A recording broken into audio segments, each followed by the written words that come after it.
Hey, hey, hey. It's officially started our weekly office hours. Welcome, everyone. Great to have you all here. For those of you who are joining our office hours for the first time, this is a weekly touch point where we just share some cool project spotlights, maybe cover some recent news, recent community highlights, and just overall have a great time.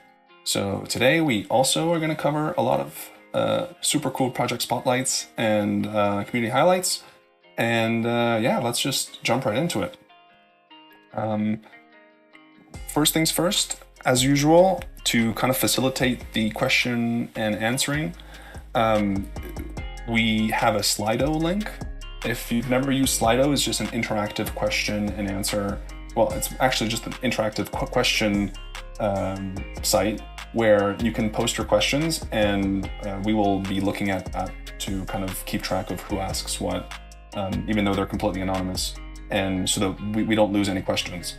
Having said that, you are always free to unmute and just speak. I believe non-speakers, Carol, you can confirm, but I believe for a while we've been using push to talk for people who are not presenting. Has that been removed, or are we still doing push to talk? No, I removed it. So Okay. if you guys get randomly server muted, it's because I can hear your breathing and snacking. Which is, a very melodious and great sound, but it's not for everyone. So yeah, maybe if you do get server muted by accident, just ping us in the chat and we can unmute you if you want to ask something. And for those of you who want to ask a question, just feel free to unmute and speak up. No worries about interrupting. At least me, I'm happy to be interrupted. But yeah, maybe once we have the various presentations, maybe you can keep the questions till once we have the open discussion. Right, and as usual, last thing is after the project spotlight and the flow updates, we're gonna have our usual breakout rooms. Breakout rooms are where people who have questions, considering these are mainly developer office hours, anyone who has questions can go into either the Cadence breakout room, especially recently, there's been the secure Cadence upgrade. So if you have any questions related to Cadence, you can go to the Cadence breakout room. And if you have any questions related to the Flow client library or any of the SDKs, you can go to the FCL breakout room. And that's going to happen roughly towards the second half of this office hours. Cool. And yeah, just to clarify how you join those breakout rooms, it's literally just the two voice channels below this one. So if you are on Discord, you can just go to the other voice channels, and we'll let you know once that's happening. All right. As usual, we're gonna whiz through the team and introduce them so you know who you're talking to, and we'll also share this Fig Jam board so you can take a look more closely at what the Discord handles are and who you should be pinging if you have questions. So let's get started by going through the team. We have Kim, Bruno, and myself, who are the dev advocados. We have Carol and Trey, the beloved community managers, our cadence experts, Josh, Bastian, Satyam, and Alvaro. And if you have any FCL or SDK questions, we have Greg, Chase, Max, Gregor, and Yanez, who are our FCL and SDK engineers. Then we have our wonderful developer experience team who is building out all the tools that developers are using to kind of like build. And they're currently working hard on delivering a brand new and beautiful doc site. And that's Frinjoy, Mac, Pete, Morton, Alex, and Amit, who's also going to be talking today. And yeah, as usual, we have our one and only, one of a kind, amazing Albert, solutions engineer, and so much more. And it's always great to have him here. And yeah, if you are interested in helping out the Flow core team, we have a bunch of positions open. The current one here is for a senior protocol engineer. Check out all our other openings. And yeah, you could be on this beautiful Fig Jam board one day if you do join our team. So go to jobs.flowverse.co and check out this job and a lot of other jobs all across the Flow ecosystem, including other projects for cool roles that you can apply to. Alrighty. Let's go through the agenda that we have today. So we have one project spotlight from Dimension X. They're going to be sharing some really cool stuff that they've been working on, and we are also going to be answering questions. So that's going to be Mike and Darren.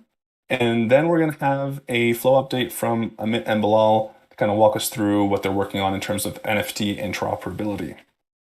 So with that said, I believe we can just jump right into it, and I'll hand over the mic to the Dimension X team, and you can take it over from here.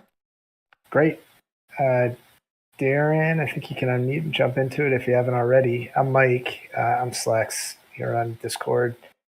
And I'm the CEO over at Cthulhu. We're making the Dimension X game, and Darren is our creative director. Darren, hey, everybody. There you go. Darren's going to be doing a stream of the game, and we're going to talk about the game and answer any questions that pop up throughout. If you guys have any questions for us, either on a background or on the game itself, feel free to interrupt, and we can answer those as we go. So, Darren, why don't you go ahead and share and walk folks through the game? Awesome. Okay. All right. How are we looking? Let's see. Great. Awesome. Okay, well, Dimension X is a free-to-play, play-to-earn strategic role-playing game set in the Dimension X comic book universe. In it, players are building a team of generative NFT superheroes to battle villains, monsters, and anti-heroes.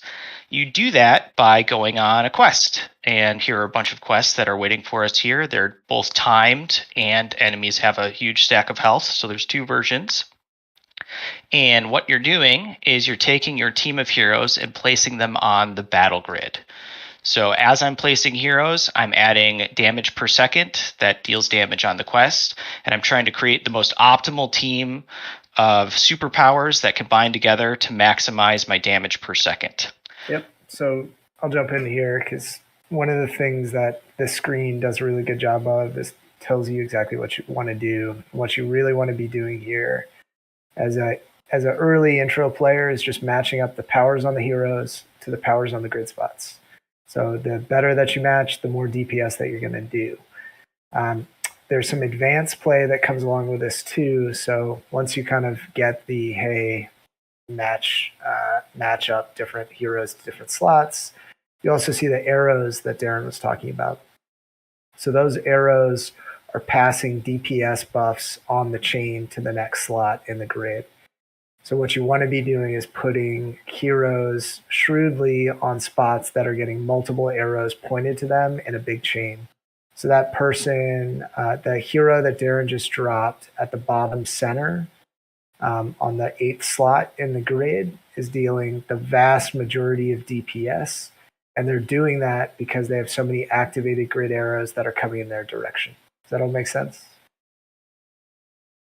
Yeah. Darren, you want to comment a little bit on the UI and how that works, how you activate the arrows, what the green text looks like, and what green just generally means in the UI when you're looking at it?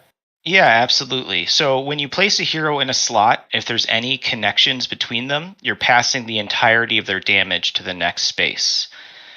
So you are kind of creating a conga line of DPS that's going down. We just internally call it the hot seat, where you're receiving a ton of bonus damage. A major consideration, though, heroes have between 1, 2, and 3 superpowers.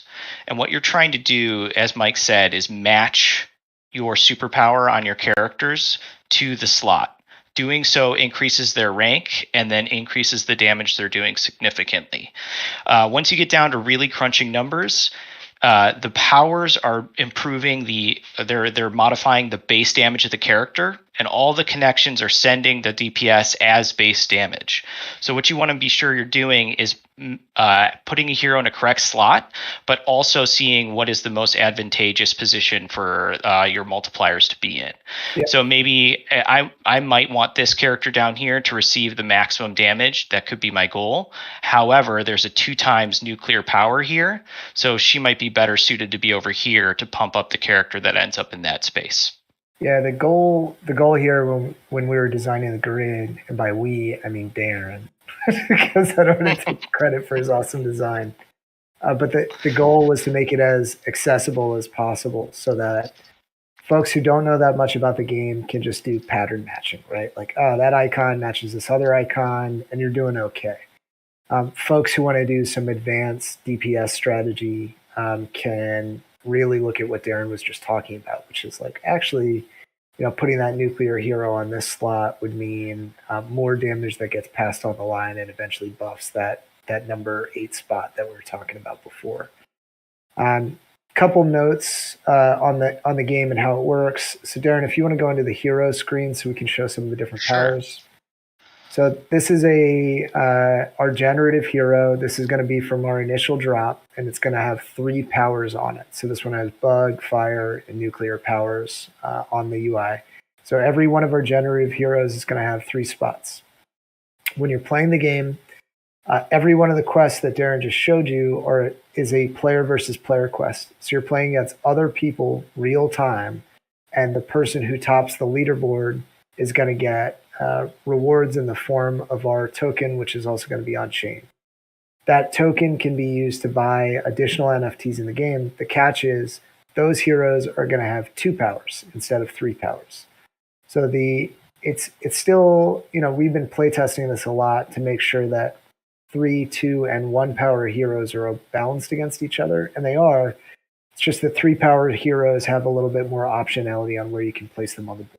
So you can still compete if you have 2 powers or 1 power, but the 3 powers just give you some more options on where you can place heroes. So the heroes go ahead. A note on the powers, they're visually represented on all the NFTs in the form of left arm, right arm, and aura. So as the powers improve, you'll see a more significant change to your hero. So every 5th level, currently, you're getting a visual boost. So this character is quite powerful. So at a glance, you know immediately that they have a lot of power and utility. Yep. A goal there is to have a quick eye test. So for folks that don't understand the mechanics really deeply on the game, but they're like searching Gaia, which is where our drop and our secondary sales are going to be, they could do a quick eye sweep and be like, oh, that guy's got power just exploding off of him. I bet he's rare and valuable. And the answer to that would be yes, you're right. So we want a visual representation of their utility in the game. I think we've accomplished that. So from a free-to-play perspective, folks can enter the game and play, and they can play with account-bound heroes. Account-bound heroes are not on chain, and they have 1 power, and they'll be associated with your account on Dimension X. So anybody that wants to play the game can play the game. They don't need an NFT to do it. They can get a handful of these account-bound heroes, play the game, compete, potentially earn enough tokens to be able to compete with other folks. We also have Bespoke Heroes, which is what you're seeing here. So we have heroes that are going to be 1 for 1, so they're super unique, like Squibs, which is the squid character that you're looking at here. And we have the generative characters too. So if you want one of these bespoke heroes, we do competitions on our Discord on a weekly basis where we're creating unique heroes with the community and then airdropping those to folks that participate with us. And we also have a comic book story that's being told every day, panel by panel, by myself and a comic artist in our Discord. And then folks that interact with that story at all get a chance to get an NFT drop. Darren obviously got a bunch of rewards. I'll let him talk about what token rewards are too. Yeah. So as you're competing on quests, you're getting our token, which can be used to mint new heroes if you have enough. And that's based on placement. So we just have first, second, third listed here, but that will go much deeper. That's important that top damage dealers get great rewards, but we also want to make sure that people can move forward and move towards minting new heroes over time. So these rewards will go as deep as they can while still being reserved for top earners. Yeah, one quick note on that, because Darren and I have talked about this a lot in terms of leaderboard rewards. Oftentimes when you look at NFT drops or free-to-play games or play-to-earn games, they're a winner-take-all affair, right? So if you have the best units, you're going to get the most rewards. And that's one thing that we did not want to happen here. You're still going to get awesome rewards if you do a lot of DPS and you compete with other players. But our goal with the leaderboard is to make it so that folks who are either free players or folks who maybe are just getting the handle on the game can still get rewards, and those rewards can potentially come in the form of tokens, and those tokens can be used to mint new NFTs. And we want broad-based awards that are stretching across all skill and talent levels, so that we don't have a situation where like 3 months from now, there are 3 players that win every quest and they have all the best units and there's no competitive landscape to speak of.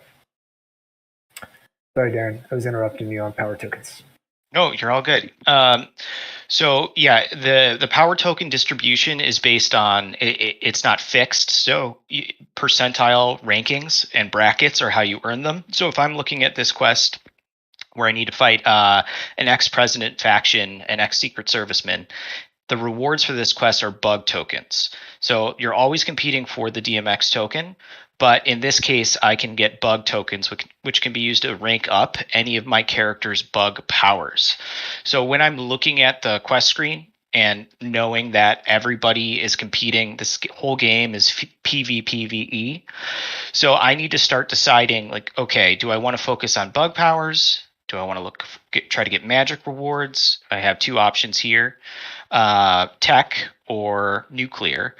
And then I need to start looking at the grid and see, okay, how did this grid roll, and is it optimal for my team? Or do I want to split my team into multiple different quests so that maybe I have enough damage to max out both quests, or I just go for the medium rewards. Maybe I only need 10 tokens at a time and I'm spread thin. Yeah, one note on quests, since Darren brought it up. One of the things we're talking about is how active is the gameplay that we want to be encouraging from a player standpoint.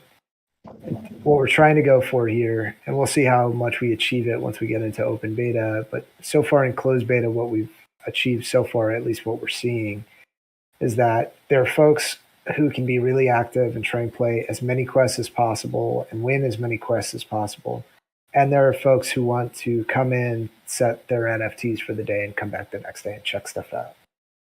So we're trying to accommodate really active, kind of crunchy quest by quest gameplay, but also something slightly more passive, but still you need to use your brain if you're setting up your heroes once a day for that quest, so that if you don't want to play super actively, you can still check back in, once a day or something like that.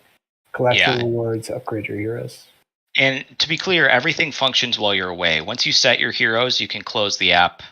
Everything's playing behind the scenes. So, as Mike said, you can kind of choose the pace at which you want to play. Right now, everything's very slow for this demonstration, but we'll have a lot more like 4 hours, 8 hours, 1 day, 1 week, that kind of thing. Yep. It's worth talking about the fact that Darren's showing you this game from a browser. So this is actually playable in a browser, so you can have it alt-tabbed with other browsers. You can just close it out, come back to it later.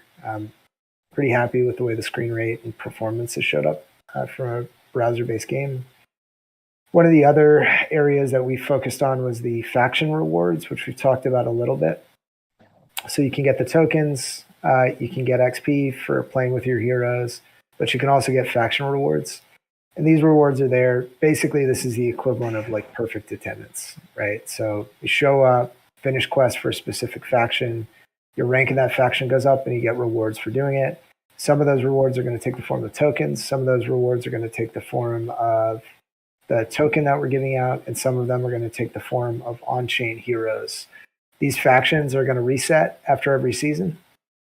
So we're going to have new factions in the game with new rewards. So if you want the specific rewards from this faction, you should get on it before the season ends. The season is probably going to take a few months.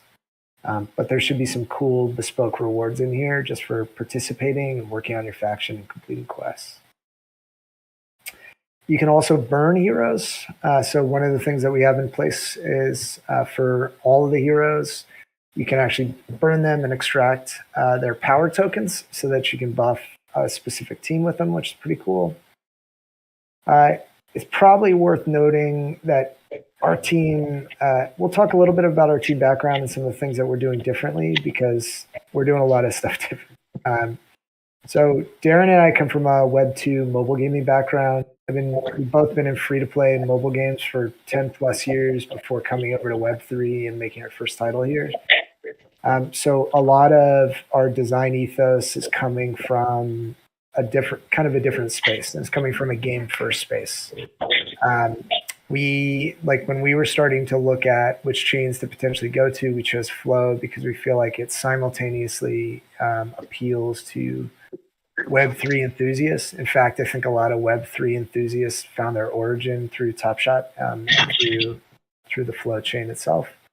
But it's also a normie chain, which is why it was so appealing to me the first time I opened a Dapper wallet.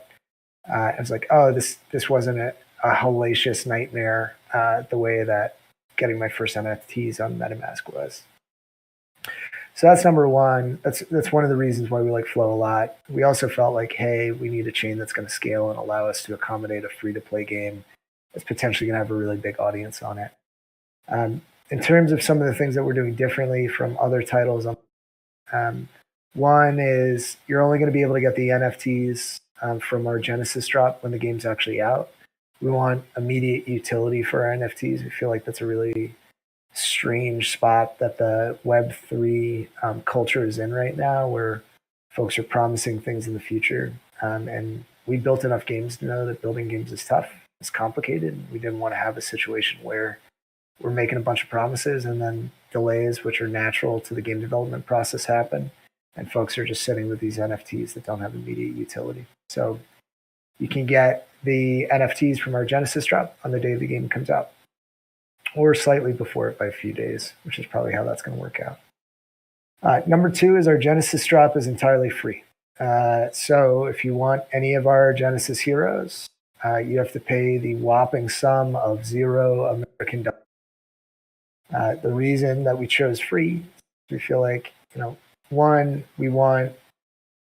there's this underlying conflict and inconsistency in the Web3 space that I've come up against, and I feel like it's very strange. And that conflict is a lot of teams are like, hey, we're in this together, right? They go to their community and say, yeah, we're building this together. Our future is together. And we've got this great project that you're supporting and we're supporting. And isn't that wonderful? It's not entirely true. And it's not entirely true because there's a huge amount of money that's typically exchanging hands, going from the community to the developer before you're actually in it together. And that inconsistency always irked me a little bit, because I don't know many partnerships where one side of the partnership gives 6 or 7 figures to the other side of the partnership. And then at that point, they're like, hey, yeah, now we're in it together. Like that's not what that means. Those words don't mean what I think how they're being used in the Web3 space. So we wanted to get rid of that inconsistency that was always uncomfortable for us and say, hey, we're actually in this together. Project succeeds or fails based on how good the game is and how excited the game first and foremost. So that's why we priced it free. We also feel like in the current environment, it makes sense. And, when Darren and I and the rest of the team sat down to look at the Web3 space and try to make some decisions around what was interesting about Web3, not once did any of us say, hey, we think the most interesting thing about Web3 is doing like a 10,000 NFT drop that we're going to make 7 figures on. The thing that was interesting about Web3 and that's unique about Web3 is the interoperability of NFTs on chain. So the ability to take your NFTs and either take them to a different game or trade them with other players so that you're changing some of those dynamics. But also the presence of the royalty, right? The royalty is there and it aligns incentives in a really interesting way with the player base. And that was one of the things that attracted us to the space in the first place. So we felt like leaning into the things that were uniquely Web3 were captured kind of the ethos of why we're doing this in the first place. Some of the other stuff that we're doing that's different, we have a token and we're not selling it. So if you want a Dimension X token, you got to play the game. What's more is you have to play the game competitively with other players to win it. So we're never selling the token. We never will sell the token, and you can't buy the token from us. You can buy the token from other people theoretically on the secondary market.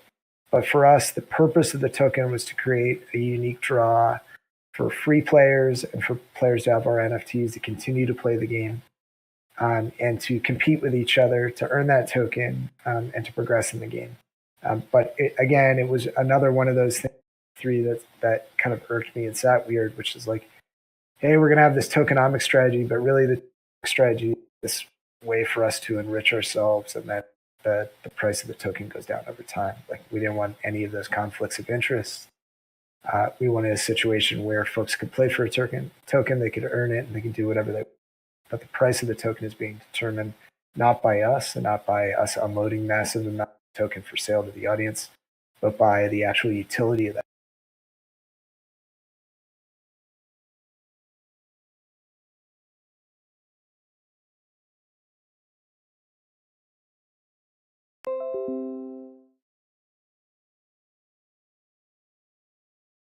So Sure. If you do have anything else that you want to talk about, feel free. Otherwise, we can kind of maybe weave it into the questions just to optimize for time. Let's go for it. Awesome. And yeah, just want to say that I'm really loving the fresh take that you've just outlined in the last 5 minutes. Thanks, man. Yeah, sorry I'm so long-winded. No. I didn't mean it in that way. I was genuinely. No, I get it. I'm just being self-deprecating. Go for it. Question and answer time. Let's do it. Okay, please be shorter now. Okay. Okay. I'm gonna go through a couple questions. Mm-hmm. The first one is, how do you balance on-chain versus off-chain content? Yeah, the key is that we have redundancies built in for on-chain and off-chain content. So the way that we look at it is, we're building a game first and foremost, right? And whenever you're building a game, one of the things that you're trying to ensure is that people can play the game. And they can play the game if the chain is up, or they can play the game when the chain is down. I think inherently one of the reasons we chose Flow is because it's stable, and it's, at least in its current form, it's a curated ecosystem. I think it will continue so, even after permissionless comes out. But we wanted to build a robust server side that could step in if we ever have any on-chain issues. But most of the gameplay is server side driven, with the exception of on-chain heroes, the metadata that's connected to those on-chain heroes, and the token as well. So the core gameplay is running on the server side, and it's purposeful. There's some stuff in terms of balancing, tuning, upcoming quests, and randomization that if we put those things on chain, then folks who were Web3 aficionados could read those things and be more competitive than folks who weren't. So in the interest of creating a more competitive landscape, some of that stuff is going to be server-side driven and opaque by design. But all the heroes, all the metadata for the heroes, and the token itself, all those things are going to be on chain. But we've built out redundancy too, to make sure that there are no hiccups if there are any chain issues too. Awesome. And do you mind talking a little bit about the tech stack that you're using? We have a question here, which is asking if you were implementing this with Unity.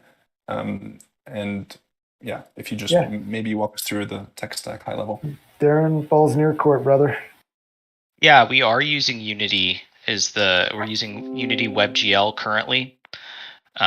So you can play the game in any browser, which is great. And then that'll even work on some mobile devices as well. So you can play in browser. We're going to make sure that the inputs will be finger or touch friendly as opposed to just mouse friendly.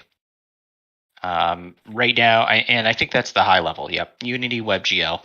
Yep, and then we're going to talk a little bit about the server-side stack, or no? I just wanted to flag that the question also mentioned, did you use the Unity SDK in the context of Flow? Or is the Flow side more just back-end, not really connected to the client? It's back-end to a custom server, so it's a lot of bespoke solutions so that we have efficiency and control. Okay.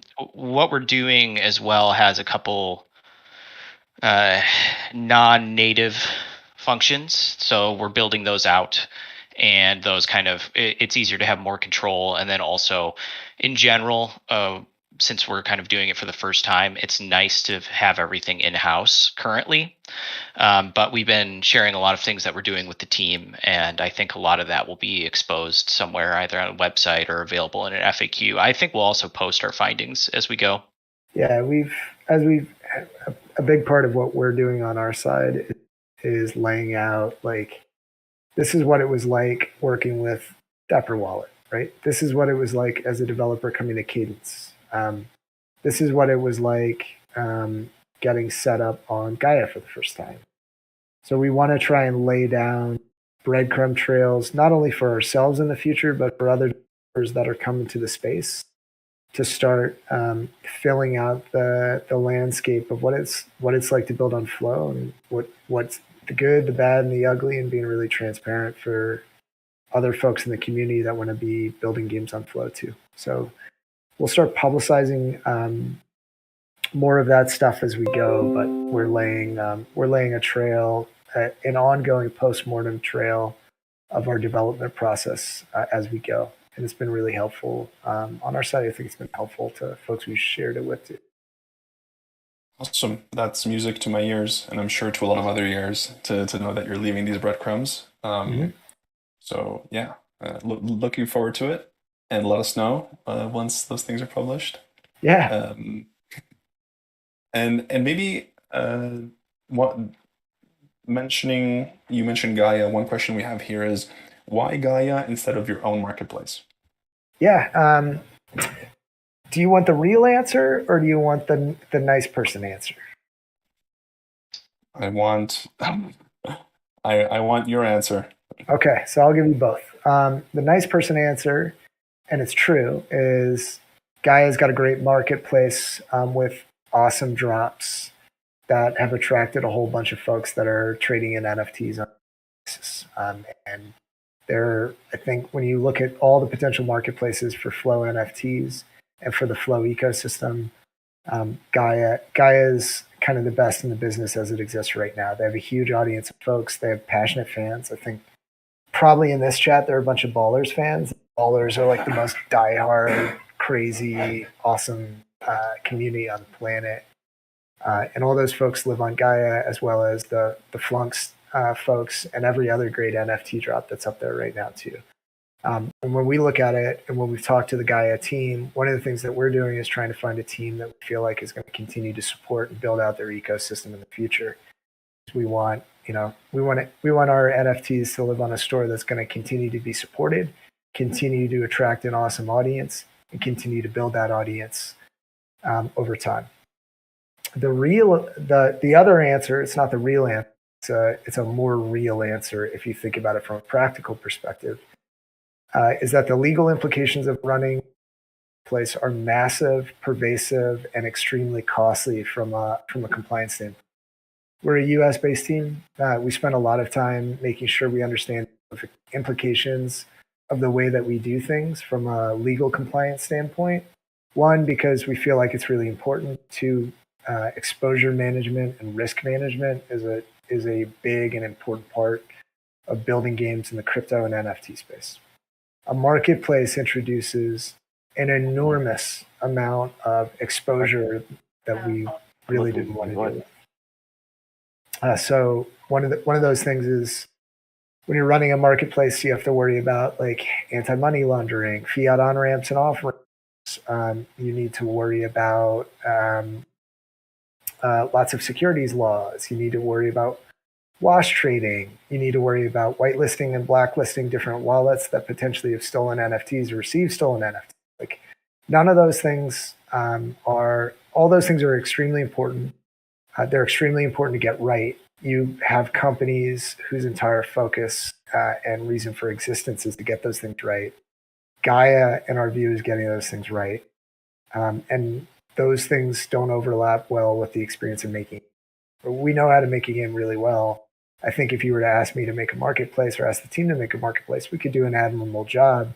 But there's a lot of compliance and risk that's associated with it that we just didn't want to take on, and we wanted our focus to be crisp on executing a really great game. So that's the answer. Makes total sense, and I think, totally understandable. and it's great that you can just focus on building a great game. Yep. So you kind of scared me at the beginning when you were like, a nice person answer or not, but it turns out they were just two very reasonable and very real answers. I think it's one, like when I frame it that way, one of the things doesn't get talked about a lot in the space, and I think any developers in the space really need to understand, is what are the legal implications and the risks for the things that you're on chain, and how do you position yourself and make decisions to ensure that you understand the risks of the things that you're doing, and you're doing things in a way that complies with regulations that 100% do apply to us every day in the end. I think consumers increasingly are going to start caring about docs teams and where docs. But I think consumers are also going to care about like folks playing by the rules, because, like it or not, when folks are doing risky things in the NFT space, either to make a quick buck or because they're negligent and they don't know what they're doing, that introduces risk on the project, and that risk spreads to every NFT that's associated with the project as well.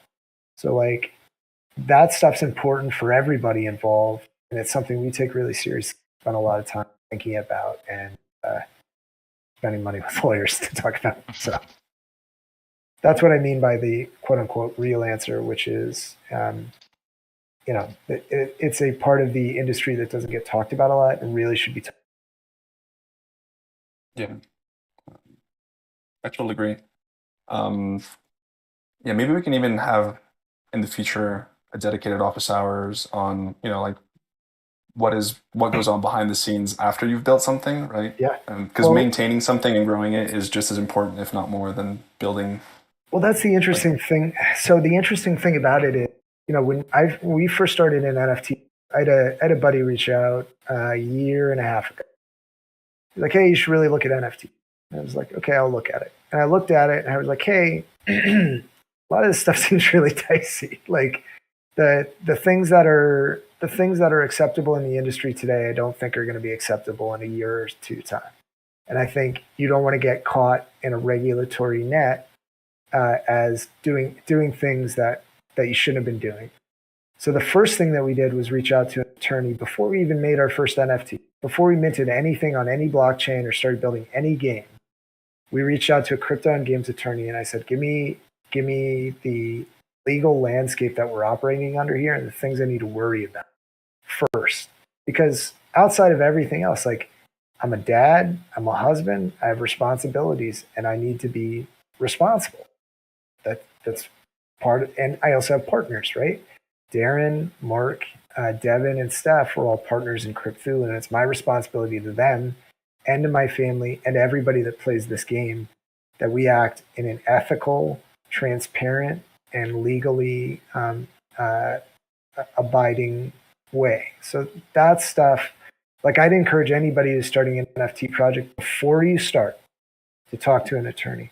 The attorney actually laughed at me. He's like, you're the only person in crypto who's ever come to me before they've broken a law. It's like, really? He's like, yeah, it's great. So I really strongly encourage folks to find a good attorney. And if anybody wants to talk about it, I'm happy to talk about it. If you want to do an office hours, I'm sure who's a partner at a big fancy law firm would love it. It's free exposure for him, and he can scare everybody to death. Awesome. Yeah. Put us in touch. We'll definitely organize it.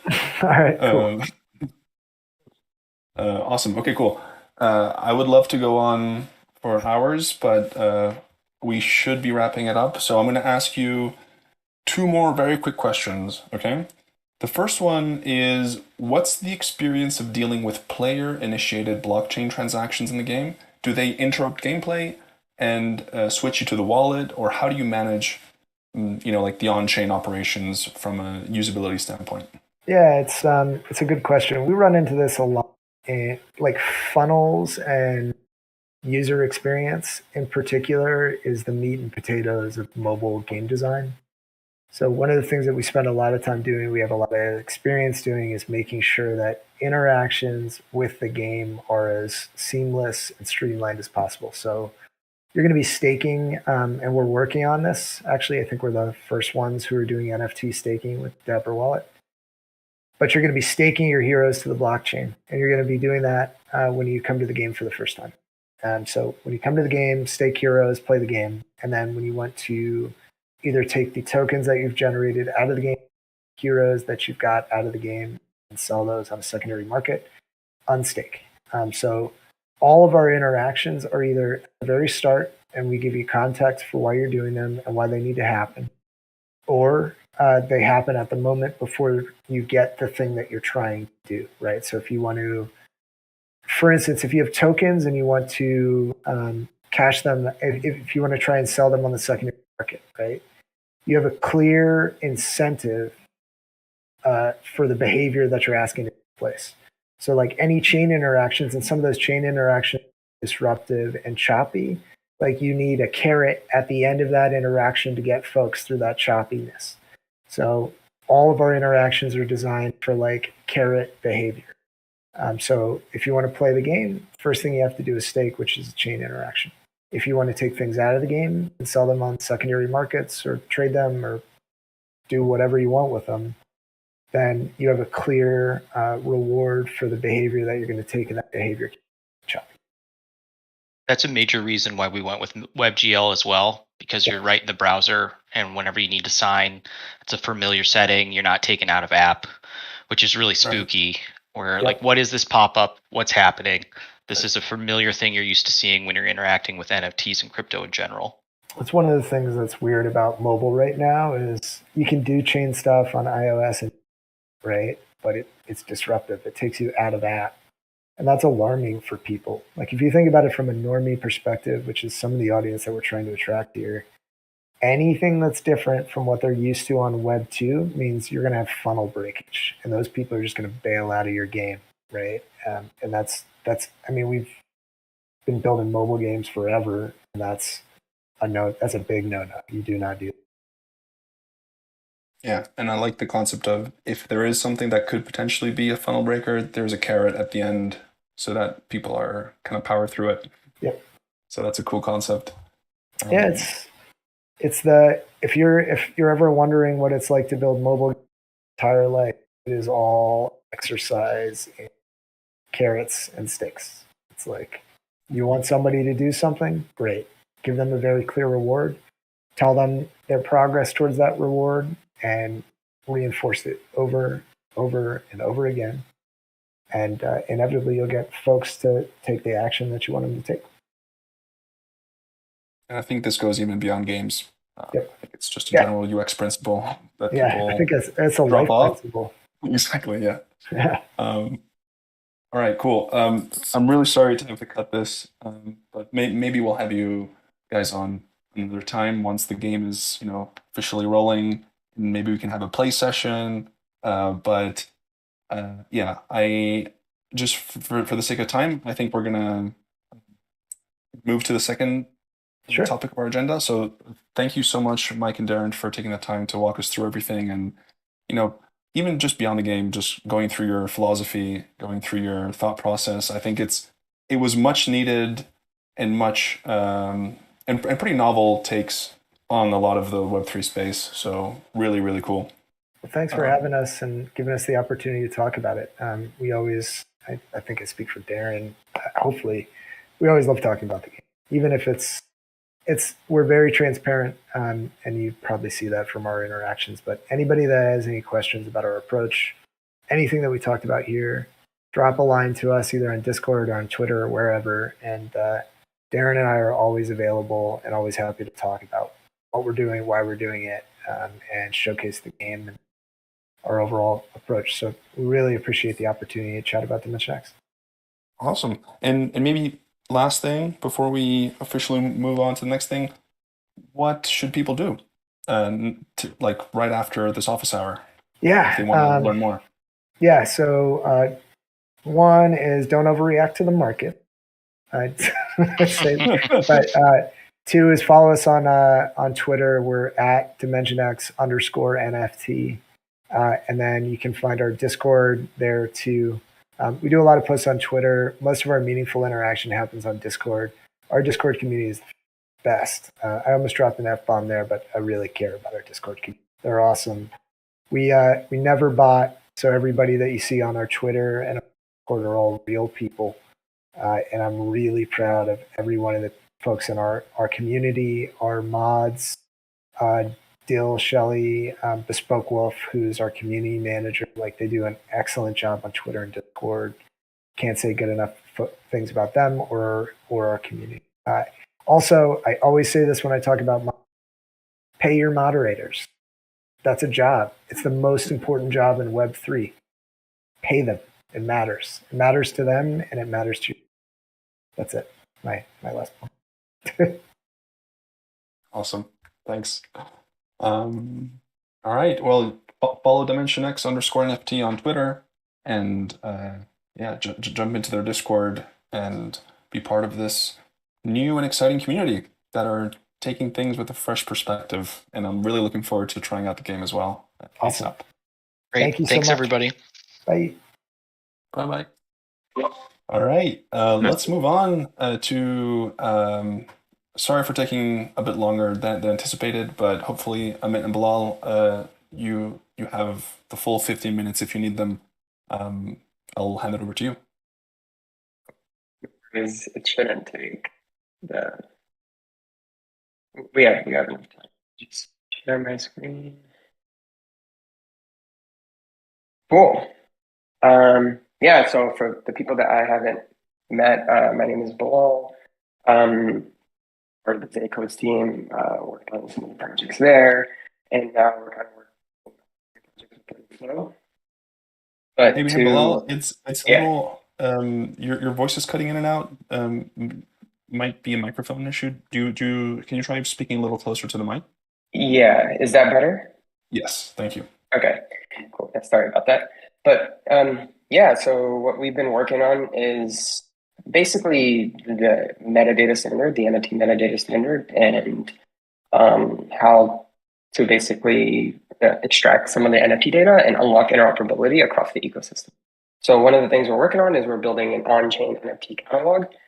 And what dApp developers can essentially do is submit their NFT to the catalog. And that way, any dApp out there can easily consume straight from on-chain, like all the NFTs in a user's wallet. Now, that's still a work in progress, and share more details about that in the coming office hours and give a more formal demo. But I wanted to take the opportunity today to kind of give a heads up about this, especially to the developers, on how you can maybe get a head start on being onboarded to the catalog and unlocking interoperability for your NFTs. As I'm sure you know, you can build an NFT on Flow, but there are a lot of restrictions on how you want to do it. But in order for other dApps to be able to consume your NFT, there has to be some standards, right? So that way they know how to basically read data from your NFT and not have to have specific logic for each NFT that just won't skip. So here's an example of like a page where people can kind of come to, and like I said, we'll give more details about this later and do a formal demo later. But here's an example of, this is the example NFT, which I'll show later, of some of the standards that are pretty common that different marketplaces and games would need to know how to consume like this information about your NFT. So, you can see here, there's like the royalties view. The example NFT doesn't have it, so you don't see it here, but there's some collection information for different dApps to be able to, display information about your collection, so they know so users know which NFTs they're interacting with or viewing. Display of the actual specific NFT URL and some collection the information. That way, this is more of a specific technical thing, but you can extract this information and set up collections on users' wallets to extract, to basically receive these NFTs and support these NFTs. So yeah, if you're a dApp developer, I would recommend implementing some of these or all of these standards. If you want to be onboarded to the catalog, you can look at the GitHub repo here. This is the example NFT, the Flow NFT repo that actually implements a lot of these standards here. And you can see the examples here, this display, the royalties, the external and whatnot. And another key thing that I want to flag to dApp developers is if you are setting up collections in your users' wallets, you want to make sure you link the actual metadata resolver collection interface. I will show you an example of that here. Let me just Should be. Yeah. So you just want to make sure here, like on line 23, that if you're setting up a user's wallet, that you're actually linking the resolver collection, and this enables the interoperability, right? This enables the system to not have to keep track of where each individual NFT lives, and they can extract the data just because of the fact that you're implementing the standard. Yeah, so that's just flagging this, giving a heads up. Like I said, in some of the following office hours, we'll kind of dive deep into a more formal demo of the tool. If you have any questions about these standards and how to implement them for your NFT and this linking thing, feel free to ping me on Discord. But that's really it. We can just jump into questions if there are any. Albert? Yeah, just to give everybody a little context, you cannot yet at the protocol level query someone's account to see what NFTs they hold without knowing in advance what it is you're looking for. So you have to explicitly check for the existence of a given type of NFT. And that's really no fun.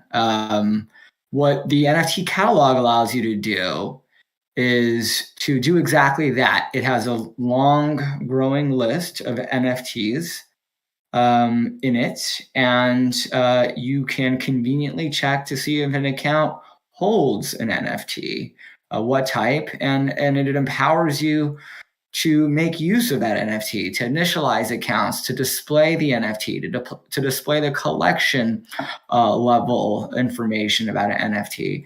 So this is really vital to the ecosystem, and I can't stress enough that if you are creating an NFT on Flow and you care to have interoperability, it's imperative that you implement the views that are part of the core metadata views standard. And I think the example NFT contract in the Flow NFT repo has all of those implemented. So yeah, it does. So. The beautiful thing about what these fine folks from Zcodes built is that once you've got those views implemented, you can visit a UI. It'll check to see if your views have been implemented, and it will roll your NFT into the catalog without you having to write any code, which is really powerful.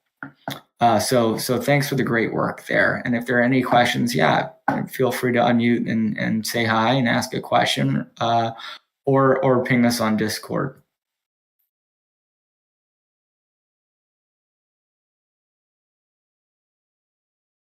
Let me just check if there's any questions on Slido. Nope. Hey, this is Bjartek. Hey, Bjartek. Go ahead. Hey, so I would just like to say that me and Jacob and some other guys from Emerald City, we created this very simple app called Link that you can do. You can submit a PR to that if you did like Versus did. So Versus is an old project, and metadata views wasn't there when we created that. So all the links for all the Versus owners are wrong. So we created this really simple tool, or Jacob created this tool to allow you to relink all your collections in an easy way. So there are some things that are already added there, so like floats and verses, but feel free to submit PRs and we will try to merge them as soon as we can. Thanks, Bjartek. That's rad. So just to put a point on it, for capabilities out there that existed before metadata views were a thing, you can't make use of metadata views, so you have to relink the public capability. The tough part about that is tracking down each individual's account that might be affected by this issue, but having a tool to remedy that is a giant step in the right direction. So thanks so much for that, Bjartek. If you haven't already stuck a link in the chat, please do. I added a link here in the... Oh, cool. Of course you did. That's extremely helpful. Thank you.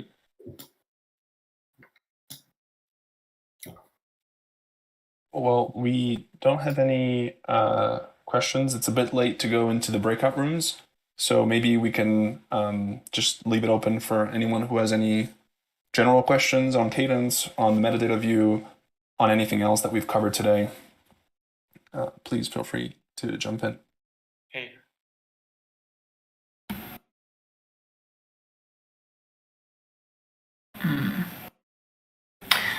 May I have a question?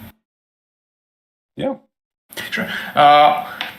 We are making a contract with resources, and we would like to somehow prevent them from being transferred. Is that actually possible, or can you basically just move the resource to another address with transaction? Yeah, like basically, if there is a way to prevent resources from being transferred, or whether we should look for other ways, for example, storing some mapping centrally in the contract that would prevent and model basically the resource the solidity way rather than as a resource in the flow sense. Yeah. Makes sense? Yeah, there's a lot of people in here that could answer that question. Josh, how do you feel about taking that one? Or shall I? Well, in the meantime, yeah, I don't think there's, assuming that users hold their own keys, I don't think there's anything you can do to prevent them moving the underlying resource from their account. So you might be able to have, actually, who on here knows what Jacob Tucker did for Soulbound NFTs? How did he, what is the go-to implementation for that? Is there a way to actually prevent the underlying resource from being moved? I want to say no.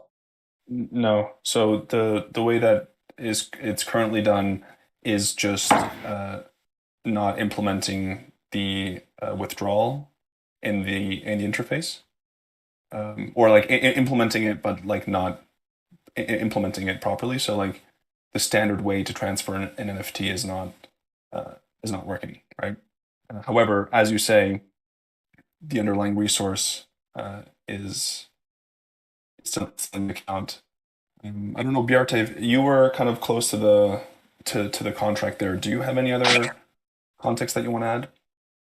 No, it's you basically covered it all. It's hard to guarantee it 100%, but so what we did at Floats, for instance, is that we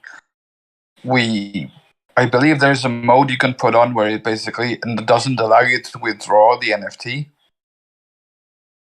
But there are things you could do to, for instance, say that if this NFT is now in a contract where it wasn't minted at, you could not display it, for instance, or say it's invalid. Right? That's one way you could do this. So you can't prohibit them from moving it away, but you can say that if you did so, it's not valid anymore, if you got me. I see. So basically somehow storing in the resource that it's bound to this address, and if it's somewhere else, it just wouldn't work.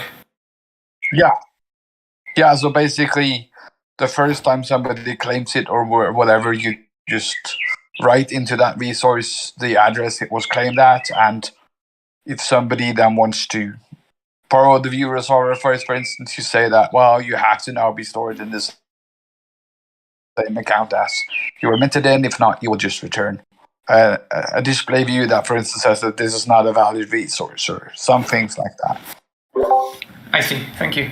And I would just say, for the most part, it would be, pretty unlikely for the average user to do that, because they'd have to write their own cadence, and there's not a convenient way to just execute an arbitrary transaction somewhere. They might have to spin up their own dApp.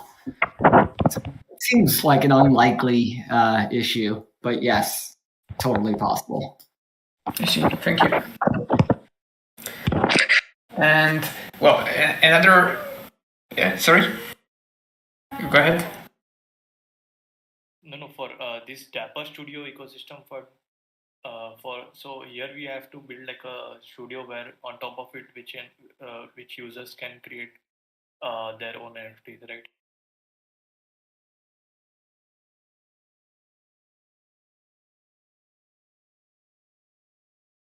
Sorry, can you repeat the question? So I meant for this Dapper Studio ecosystem funds. So the goal is here to create like a no-code studio platform where users can mint their own NFTs and like gain that, right? You're talking about the ecosystem fund? Yeah. Yeah, I don't have much context on all the Dapper Studio, if they have any bounties on, or but yes, in general, the Dapper Studio side of the ecosystem fund is for any dApps building on top of the existing projects. So yeah, I don't know if anyone else wants to jump in, if they have a better answer.